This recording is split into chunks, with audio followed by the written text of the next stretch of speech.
Hi, I'm the Space Quest historian, which is a very arrogant thing to call yourself, but I am. And with me today is my friend Alistair Gillett. Did I say that right? Yeah, you pronounced it well. You have to remind me how to pronounce your name, because Space Quest historian is probably not in your birth certificate. It's not. No. Actually, it could be, for all I know. And it also sounds really funny when people like say it out loud. I've done like streams with people, and some people will actually say "Space Quest historian is over here," and I'm like, "Who? Oh, they mean me." Oh, it's okay. It's Tors. Tor there, yeah. It's all coming back now. Well, I have this because my name is mispronounced a lot. What, I have this Alistair? thing about. Well, the actual correct pronunciation is Alistair, but the Alistair is close enough. But I have had so many weird mispronunciations over the journey, that I really try not to mispronounce anyone else's name. Long story short, Alistair Al is from, or used to run, the Sierra Music Central. I promise not to call you Al. Used to run a website called the Sierra Music Central. You can call me Al, as Paul Simon likes to say. I was just thinking, how do I get this into a sort of Chevy Chase-esque joke? But no. Everyone's seen that music video, right? Everyone watching this video is over 30 years old, right? Just briefly, what is /was/will be the Sierra Music Central?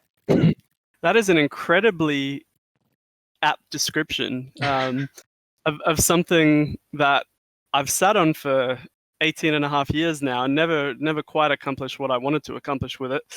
But hopefully will in the future. It started out as a sort of alternate / competitor to Quest Studios, then within the scope of 5 years became a sort of sister site, and then with the webmaster of Quest Studios, unfortunately, having worsening multiple sclerosis, had to leave the community quite suddenly, and has been incommunicado for a while now. It's sort of become, by default, the last standing Sierra Music website, although Quest Studios is very generously being hosted by a good man called Andrew, and I am ironically a moderator on the Quest Studios forum these days, for all the 3 people that visit there. But the goal for Sierra Music Central now is to host content. And one thing I've done in the 10 years that I've been more or less inactive has been to buy up synthesizers.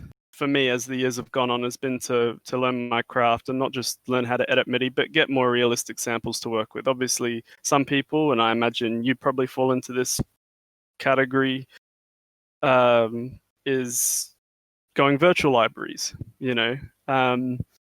whereas I try to keep hardware based, both for the workflow. You will laugh at this, and I'll tell you about this another time, but I recently got a analog console mixer. Digital console mixer. Like with real knobs and faders and stuff. Yeah, but still new enough tech that it has digital. That the faders are motorized and can be digitally controlled. So there's like some kind of app that you can get for iOS and Android to control the faders. So the faders will move if you press on the touchscreen. Lovely. Yeah. So I'm pretty excited to get that rolling. But yeah, to cut to the chase, the main goal has been to get better quality recording equipment. When I originally started the site back in 2002, I was using the well-known quality of the Sound Blaster Live, which, for people who don't know, was one of the all-time worst quality audio on a card. Even worse quality than some of the sound cards in the early 90s, back when we were playing these Sierra games. And the amount of noise coming off of it, just sounded like a lovely. can't even think of an adequate comparison. It sounded like a jet engine taking off or something. I remember a good friend of mine at high school sold me that Sound Blaster card and promised me it was gonna be amazing. Well, at the very least, I was able to record with it, but we all got to start somewhere. Anyway, my main goal has been to get higher quality samples, and I was very lucky while the time I was in America to be able to purchase a Roland Integra 7, which, without going into a whole discussion on that synthesizer, has 6,000 instruments in it, and has some incredible sounds and technology. And one of the things I really like is each individual sound on the box. So pretty much all of the 6,000 sounds has an effect dedicated to it. So if you load up a patch, it comes pre-programmed with that effect. So to give an idea of relevance, if you load up a guitar patch, it comes with its feedback or distortion already. So it's basically like a mini studio with a keyboard attached to it. Yeah, it kind of is. I mean, the main 6,000 sounds is probably complicating it a little bit. The main purpose of it is Roland's, what they call their supernatural tech, which in English is marketing speak for a combination of old synthesizer tech, which is PCM or wave-based, just sampling, and synthesis. So their new sounds are sort of a combination of sampling and synthesis, which is basically how even the venerable old Roland MT32 used to work, but they're doing it with much higher sort of specs and tech, and it can create some pretty good sounds. Yeah, I'm excited to showcase some of that at some point. But I have a lot of other fun tools as well.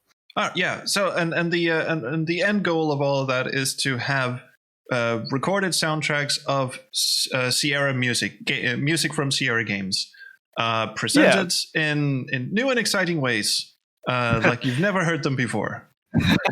Well, there's two goals. So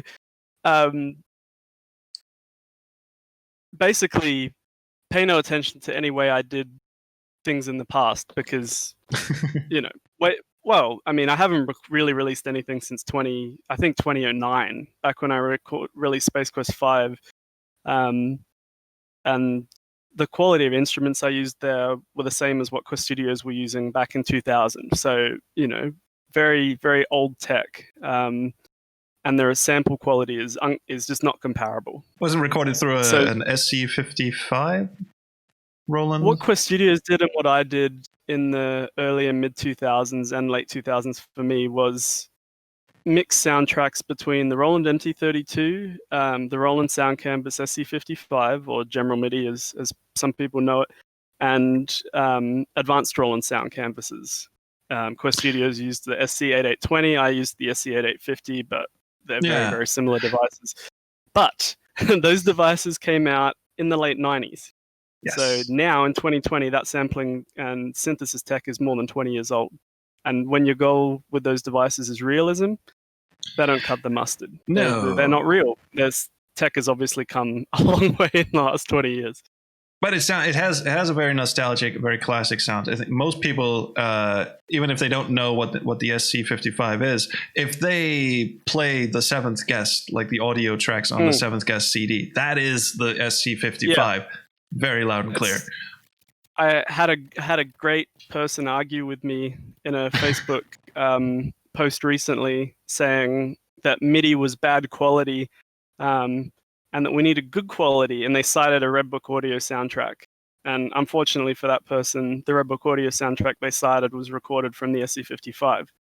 So there's a sad misconception that MIDI equals low quality, because what people played originally with was either an ad-lib sound card or PC speaker or whatever. This is a weird little tangent, but we have to, I mean, for people watching this who are non-technical, who don't know what MIDI is and what sound cards and stuff like, MIDI is just data. It's just ones and zeros. It's just Which a command. I guess digital audio is too.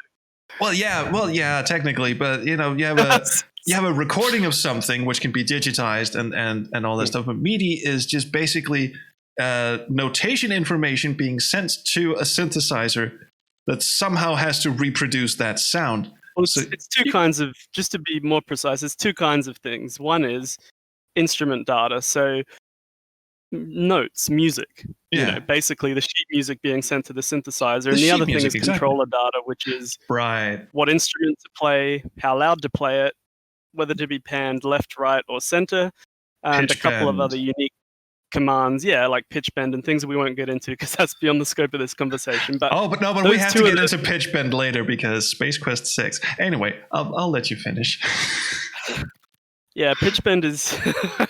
Yeah, I actually had that pitch bend conversation with someone recently, and I'm trying to think of who it was. But anyway, that you can think of MIDI as data, like Troll said, and two types of command: notes, which is A4, C4, etc., and controller data, which just tells an individual MIDI channel what instrument to play and parameters to define it, such as how loud the volume is and the panning of it and so forth.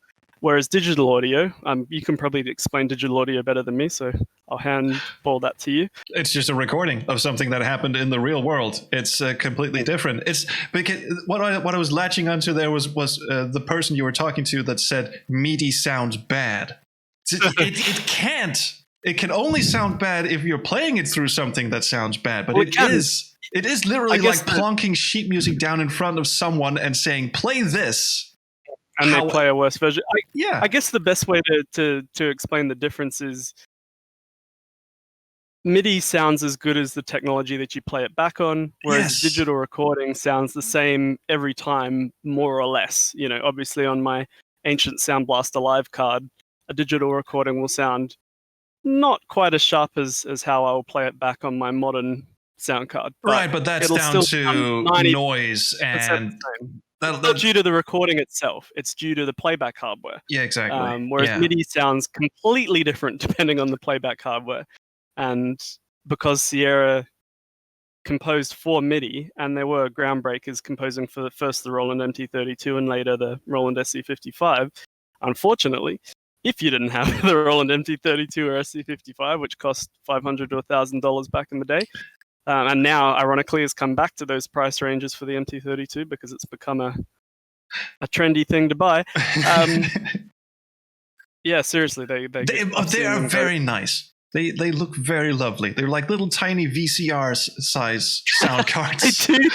They do look like obsolete hardware. I mean, which they are, I guess, from my childhood. I mean, it's funny you should say that because that is exactly what they remind me of. With a little LED display and everything. It's very cute. The point being the tiering of things back in the MT32 days especially was pretty much MT32, FM synthesis, which was your ad-lib synth card, and a couple of other oddities like the IBM music feature and so forth, and then PC speaker. Yes, so single tone PC speaker. And for anyone that knows, the range from the top and the bottom is pretty much all or nothing. Yes.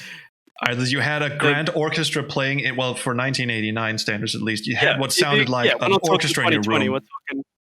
Or a dude with a kazoo in the corner going dude. One thing I'll have to do with you on camera sometime is pull up.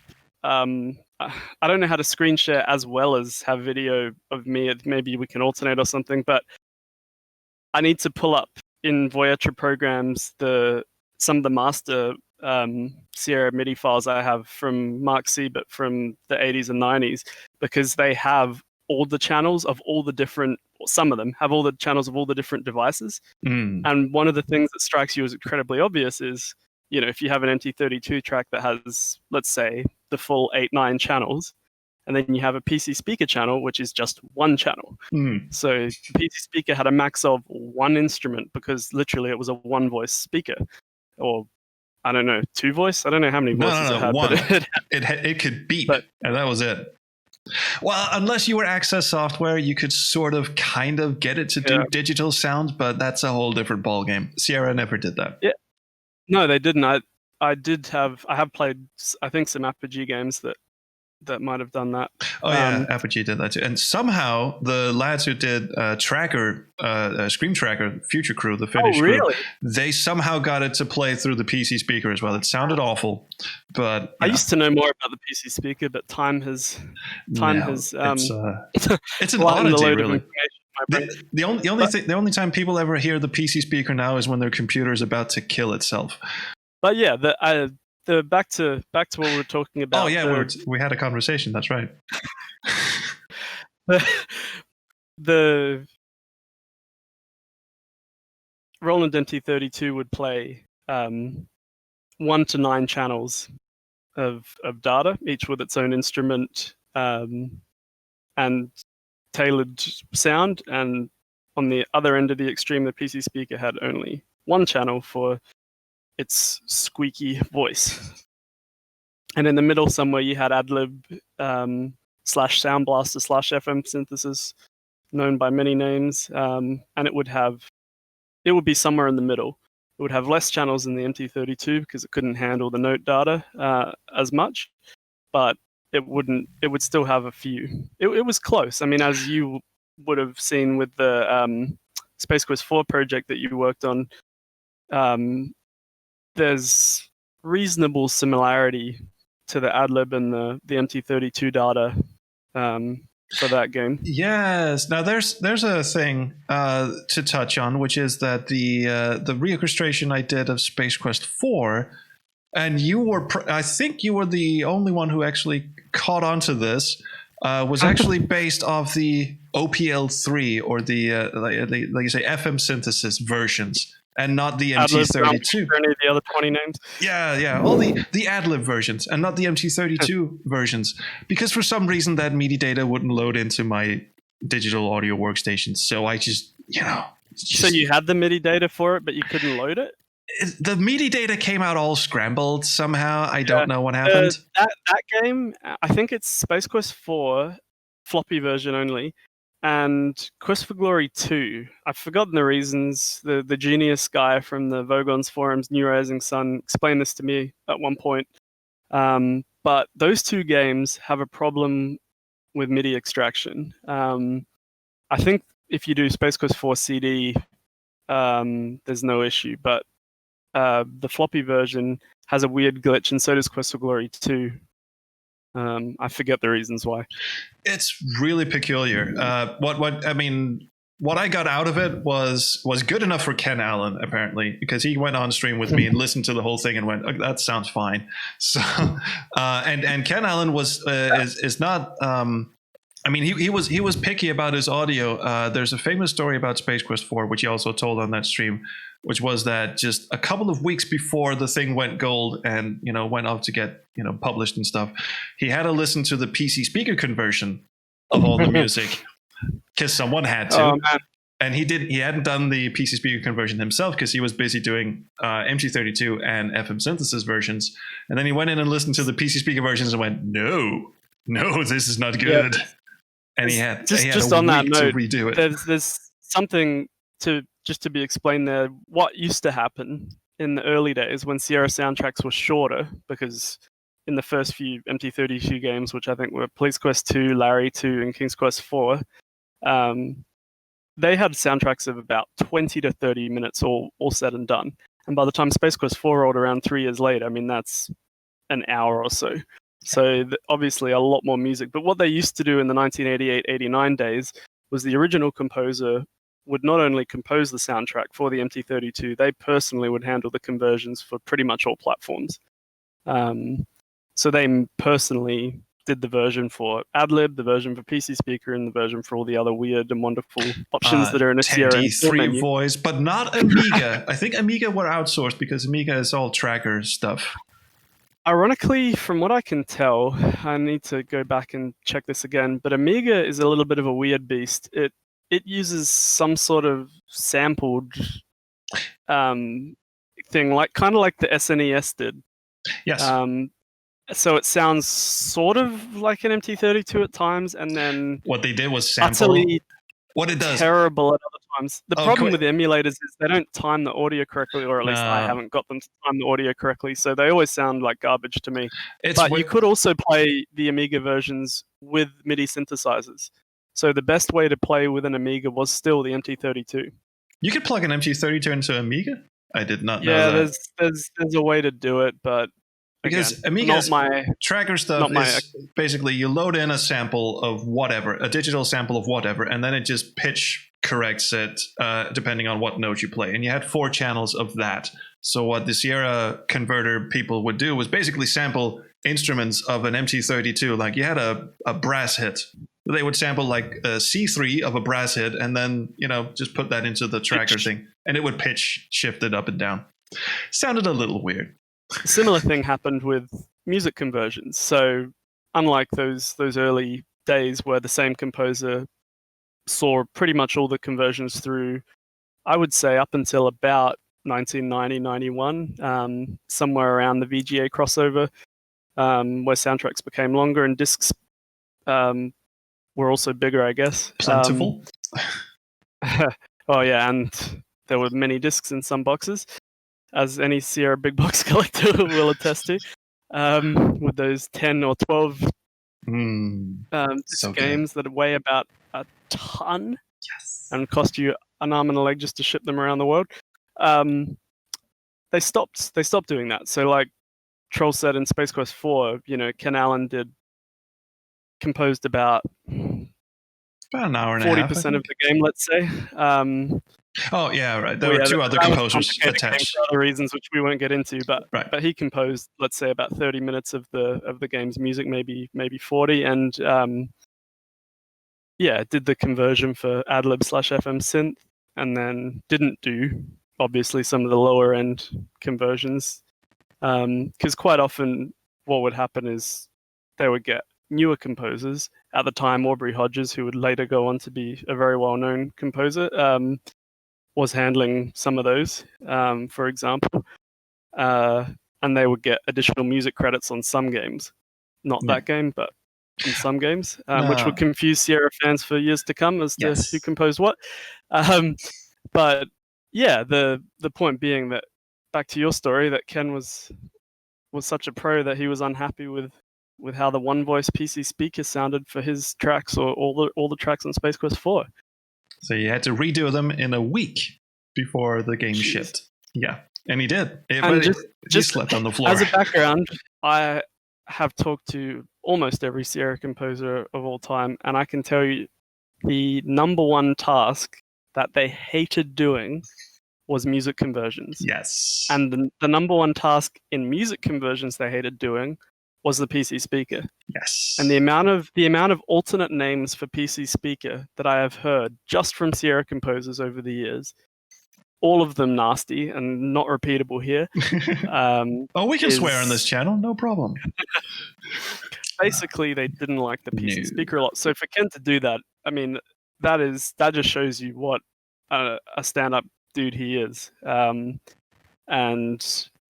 it shows the professionalism and quality that Sierra put into their audio titles as well, to be perfectly frank. There's an infamous example in Quest for Glory 4 where you meet the fun forest creature, the Lishi, and because Sierra thought that no one would ever use a viola, the MT32 translates viola, the one time it's used, which is this time in Quest for Glory 4, at least to my knowledge, translates it to a door slam sound effect.